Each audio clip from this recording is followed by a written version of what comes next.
ओम शांति। आज 31 अगस्त 2023 के साकार मधुर महावाक्य हैं। आज अगस्त मास का लास्ट डे है। हम सब अपना अपना चार्ट कमेंट बॉक्स में लिखेंगे और अपनी सूक्ष्म चेकिंग करेंगे। इन 31 दिनों में मेरा अमृत वेला, मुरली क्लास, ट्रैफिक कंट्रोल, भोजन करते समय मौन, नुमा शाम योग, रात्रि बाबा को पत्र लिखना, 5 स्वरूपों का अभ्यास, ये मैंने कितने दिन किया, रेगुलर रहा या नहीं। जहाँ भी कमी नजर आए उसको ठीक कर लेना है। आज सतगुरुवार वरदानी दिवस है। परम सतगुरु ने बहुत ही सुंदर सुखद वरदान दिया है। अलौकिक जीवन की स्मृति द्वारा अलौकिक कर्म करने वाले सदा समर्थ आत्मा भव। ये ब्राह्मण जीवन अलौकिक जीवन है। इस अलौकिक जीवन में अलौकिक स्मृति रहे तो कोई भी कर्म साधारण नहीं होगा। हर कर्म महान होगा, श्रेष्ठ होगा। जो बच्चे अलौकिक जीवन की स्मृति में रहते हैं उनका हर संकल्प, बोल, कर्म महान होगा, श्रेष्ठ होगा। आज बाबा ने सोन्नति का चश्मा पहनने के लिए कहा। जब आप ये चश्मा पहनकर रखेंगे तो आपको विशेषताएं नजर आएंगी। मुरली के विषय में समझाते हुए बाबा ने कहा कि बच्चों को मुरली का बहुत रिगार्ड रखना है। कम से कम एक मुरली 5-6 बार पढ़नी है। मुरली अच्छी रीति सुनना, अच्छी रीति अपने जीवन में धारणा करनी है। एक और बहुत सुंदर बात जिस पर बाबा ने आज ध्यान खिंचवाया कि आप बच्चों को अपनी स्थिति सदा साक्षी रखनी है, सदा हर्षित रहना है। ये याद रखना है हर एक का पार्ट अपना है। बनी बनाई बन रही, अब कुछ बननी नाही। चिंता ताकि कीजिए जे अनहोनी होए। कोई भी दृश्य देखते हो तो हलचल में नहीं आना, साक्षी होकर रहना है। सुनते हैं बाबा के मधुर बोल। बाबा कहते मीठे बच्चे अपनी स्थिति साक्षी तथा हर्षित रखने के लिए स्मृति में रहे कि हर आत्मा का अपना अपना पाठ है। अपनी स्थिति साक्षी तथा हर्षित रखने के लिए स्मृति में रहे, हर आत्मा का अपना अपना पाठ है। कहते बनी बनाई बन रही, अब कुछ बननी नहीं। प्रश्न है, तुम बच्चे किस एक पुरुषार्थ द्वारा अपनी अवस्था जमा सकते हो? माया के तूफानों को डोंट केयर करो और बाप जो श्रीमा देते हैं उसे कभी डोंट केयर ना करो। माया के तूफानों को डोंट केयर करो और बाप जो श्रीमा देते हैं उसे कभी भी डोंट केयर ना करो। इससे तुम्हारी अवस्था अचल अडोल हो जाएगी। स्थिति सदा साक्षी और हर्षित रहेगी। तुम्हारी अवस्था ऐसी होनी चाहिए जो सदा हर्षित रहो, कभी रोना ना आए। गीत है, तुम ही हो माता पिता, तुम ही हो। ओम शांति। बच्चों ने गीत सुना। अक्सर करके भक्ति मार्ग वाले मंदिरों में जाते हैं, चाहे शिव के, चाहे लक्ष्मी नारायण के, चाहे राधे कृष्ण के या अन्य देवी देवताओं के मंदिर में जाएंगे। सबके आगे यही महिमा करेंगे, त्वमेव माता च पिता त्वमेव, त्वमेव बंधु च सखा त्वमेव, त्वमेव विद्या द्रविणम त्वमेव, त्वमेव सर्वमम देव देव। माना तुम माता पिता भी हो, पढ़ाने वाले भी हो। वास्तव में लक्ष्मी नारायण व राम सीता को तो मैं माता च पिता नहीं कहेंगे, क्योंकि उनके तो अपने बच्चे उनको कहेंगे। वो ऐसी महिमा नहीं गाएंगे। वास्तव में ये सारी महिमा एक शिव परमात्मा की है। वह महिमा गाते हैं देव देव महादेव, माना तुम ब्रह्मा विष्णु शंकर से भी ऊंचे हो। शिव बाबा भक्ति मार्ग में तो कोई अर्थ समझ ना सके। अब आप कहते मीठे बच्चे तुमने बहुत भक्ति की, अब तुम्हें मेरे से समझो जो मैं समझाता हूँ। इस पर गौर करो कि सच क्या है झूठ क्या है। तुम बच्चे अब समझते हो कि जो बाप समझाते हैं वो राइट है।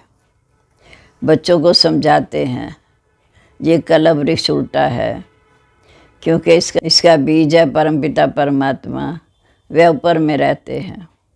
ये तो चेतन बीज है, तुम ठहरे बच्चे। कई कहते हैं सब बीज आदि में भी आत्मा है, लेकिन वह तो जड़ है। बाप को कहा जाता है मनुष्य सृष्टि का चेतन बीज रूप। जब मनुष्य गाते हैं ओ गॉड फादर, तो ध्यान ऊपर जाता है। मनुष्य में ये ज्ञान है कि वो बीज है। बीज में अगर झाड़ का ज्ञान होना चाहिए, परंतु जड़ होने के कारण वो बता नहीं सकते। मनुष्य तो समझ जाते हैं कि बीज नीचे है, उनसे झाड़ निकला हुआ है। कलम वृक्ष और बनिया ट्री की भेंट करते हैं। बनिया ट्री कलकत्ता में है, वो है जड़, ये है चेतन। कलकत्ता में बड़ का बहुत बड़ा झाड़ है, उनका थूर सारा निकल गया, नींव सारी खत्म होती गई, सिर्फ झाड़ खड़ा है। फाउंडेशन है नहीं, वंडर है ना, फाउंडेशन है नहीं, बाकी झाड़ बढ़ता जा रहा है।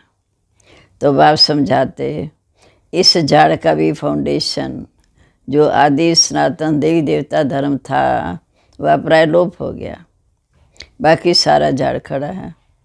कितने मठ पंथ हैं, वो ये है बेहद का झाड़। बेहद का बाप बैठ ये सब बातें समझाते हैं। बाबा लिखते भी हैं, शिव बाबा ही कौड़ी से हीरे जैसा बनाते हैं। अभी तो भारत कितना कंगाल बन गया। मनुष्य तो हम सो हम कहते हैं, परंतु समझते कुछ नहीं। तुम तो अर्थ सही जानते हो। अभी तो भारत कितना कंगाल बन गया। मनुष्य हम सो हम कहते हैं, परंतु उसका अर्थ समझते कुछ नहीं। तुम तो अर्थ सही जानते हो कि हम सो इस समय ब्राह्मण बने हैं, फिर हम सो देवता बनेंगे, फिर हम सो क्षत्रिय, हम सो वैश्य, हम सो शूद्र बनेंगे। कल पहले हम ही थे, अब हम बनेंगे।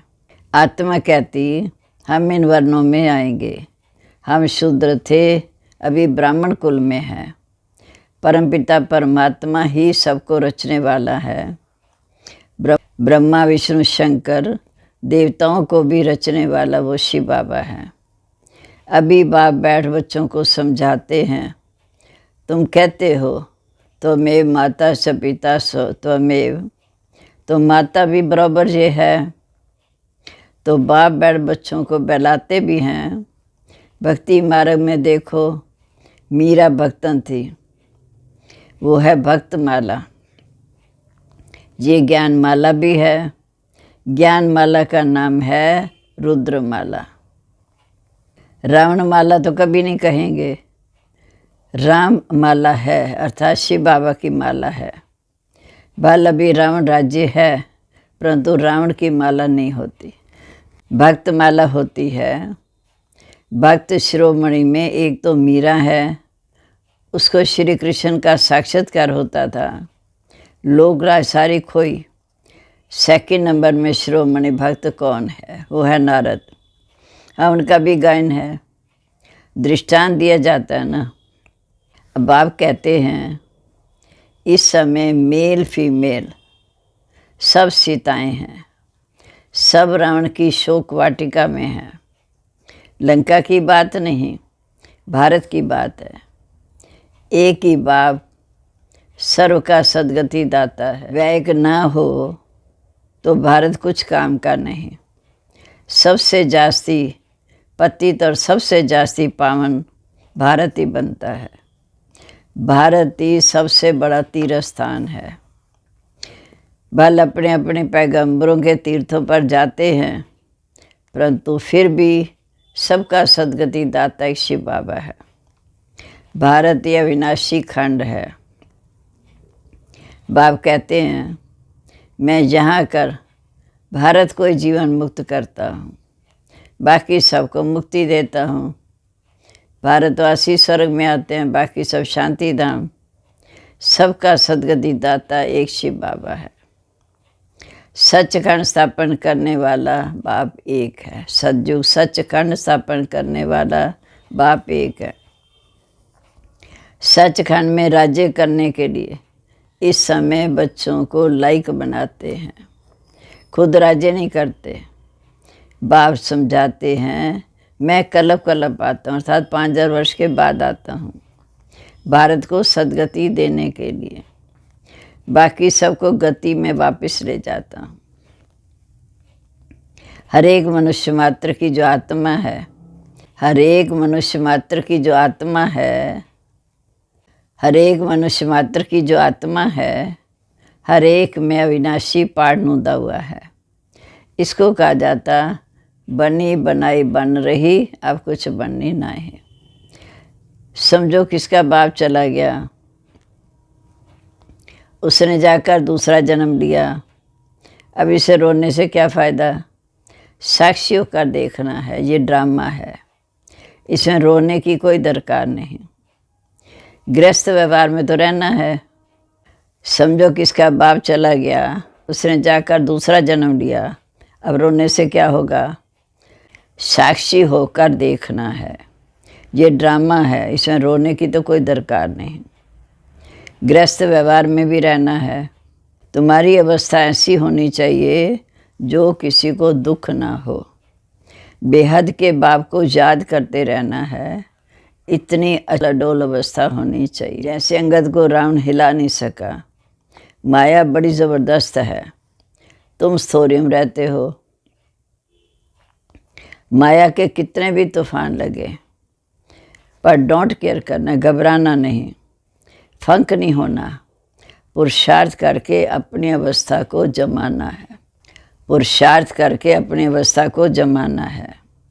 बातें तो बाप बहुत अच्छी समझाते हैं, तुम समझते हो हम सब पार्वतियाँ हैं। शिव बाबा आकर हमें अमर कथा सुनाते हैं। अमर लोक में है आत्मदंत सुख, इस मृत्यु लोक में आत्मदंत दुख। त्योहार आदि सब इस संगम युग के हैं। लक्ष्मी नारायण आदि का कोई त्योहार नहीं। वह क्या सर्विस करते हैं। तुम ब्राह्मण तो इस समय बहुत सर्विस करते हो। देवताओं की आत्मा को सोशल वर्कर नहीं कहेंगे, ना जिस्मानी ना रूहानी। तुम हो रूहानी जिस्मानी डबल सोशल वर्कर। रूहानी सेवा भी करते हो, जिस्मानी भी। अच्छा, बाबा कहते मनुष्यों को नष्टो मुहा बढ़ने में मेहनत लगती है, क्योंकि उनके पास कोई एम ऑब्जेक्ट नहीं है। जहाँ तो तुमको प्राप्ति बहुत है, तो बहुत नष्टो मुहा होना चाहिए ना। एक बाबा के साथ योग लगाना है। बाबा और मीठे मीठे बाबा, आपको हमने पूरा जान लिया, पहचान लिया है। आगे तो सिर्फ कहने मात्र गॉडफादर कहते थे, अभी तो बाप स्वयं आए हैं फिर से स्वर्ग की रजाई देने। ये कलयुग तो कब्रिस्तान होने वाला है, इससे हम इसको क्यों याद करें। बाप कहते इस कब्रिस्तान में गृहस्थ व्यवहार में रहते मुझे याद करो। ये तो बहुत सहज है। जैसे भक्ति मार्ग में मनुष्य श्री कृष्ण की पूजा करते रहते, बुद्धि धंधे धोरी में भागती रहती, मन का घोड़ा कहाँ न कहाँ भागता रहेगा तबाही के माफिक। बाप कहते शरीर निर्वाह करते बुद्धि का योग मेरे से लगाओ। मेरी याद से ही तुम्हें बहुत प्राप्ति होगी, और सबसे तो अलपकाल की प्राप्ति होती। कितनी नौंदा भक्ति की। अच्छा, फिर क्या हुआ।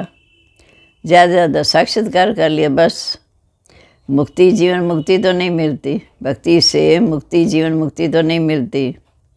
अब आप कहते तुम 21 जन्म के लिए विश्व के मालिक बनते हो।